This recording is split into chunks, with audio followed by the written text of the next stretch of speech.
Joining us now from Washington is Senator Joe Biden, Barack Obama's running mate on the Democratic ticket. Good morning, Senator. Good morning, Maggie. How are you? I'm fine, thank you. Senator McCain just named some of the same culprits that you and Senator Obama blamed for this crisis yesterday. Wall Street greed and excess, and he called for a restructuring of oversight and regulation. So you seem to be on the same page. Well, it seems like John's had an epiphany. 9 o'clock yesterday morning, John thought the economy was going great guns and the Bush administration was doing well, and today he thinks it's in crisis. And, you know, I heard John say that the American people are strong. John ought to come to my old neighborhood and find out that foreclosures are sky high, find out gas and grocery prices are up, find out that middle-class people made $2,000 less over this term with the president than they did before he was president. Find out that in fact, they're in real trouble in terms of their ability to stay in their homes. I mean, I don't understand this. John, quite frankly, confuses me. He said that the American worker is what's strong. That's what he meant, and that's what he believes will dig us out. The American worker is not strong.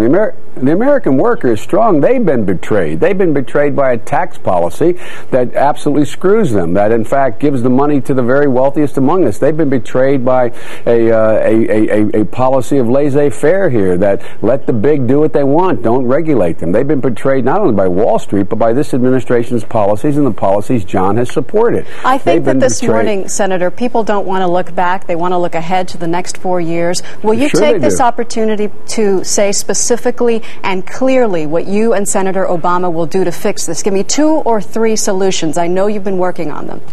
Unlike our opponents, there are clear solutions. 1, do not keep this tax hemorrhaging going. Give the middle-class taxpayers a tax break like we're suggesting. Do not continue the Bush tax cuts that cause us to have to finance our debt through the Chinese to go buy Saudi oil, number 1. Number 2, invest in infrastructure immediately. Spend $70 billion out there rebuilding bridges and infrastructure, roads and the rest. Put people to work. Get jobs going. 3, change the way in which we have bankruptcy work so that a bankruptcy judge can say to a creditor, you know what, we're going to renegotiate, we're going to restate the principal of the mortgage here so this person can stay in their house. Give people a fighting chance instead of the tax policy and the spending policies and the policies of this administration. Let me ask you finally, Senator Biden, what do you say to voters who wonder if, given the severity of this crisis right now, whether it's the right time to put their faith in a president that has no executive experience and just a handful of years in the Senate? I'd say take a look at who they put who in fact has had their hand on the wheel the last 8 years.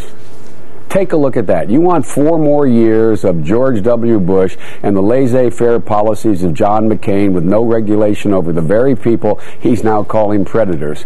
Then, in fact, continue it. My Lord, take a look at who got us in this hole.